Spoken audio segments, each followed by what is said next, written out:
Կարծում եմ տնտեսվարողները որոշ դեպքերում մտածում են, որ մենք շաբաթ-կիրակի չենք աշխատում, բայց դա այդպես չի, եւ նման բարեկարգման աշխատանքները, այո, պահանջում են համապատասխան թույլտվություններ, որոնք որ արդեն իսկ իրականացվում են էլեկտրոնային, բավականին պարզեցված տրամաբանությամբ, եւ այստեղ կարեւոր է ենթադրում եմ ինչի է տրամաբանությունը եղել արագ եւ առանց թույլտվության անելու, որովհետեւ ենթադրվում է, որ նմանատիպ ձևով մենք թույլ չենք տալու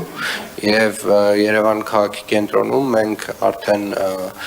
բետոնի սալիկների փոխարեն նաեւ ենթադրվում է, որ պետք է քարի սալիկներ տեղադրվեն, համապատասխան արդեն ամեն փողոցում, այո, որոշված տրամաբանության է եւ հետեւաբար բոլոր տնտեսվարողներին խնդրում ենք հետեւել այս կարգին եւ բոլոր նմանատիպ դիմումների դեպքում մենք շատ արագ կարձագանքենք եւ կարծում եմ այդ process-ը այլևս քան բարդ չի, բավականին պարզ է։ Հաջորդ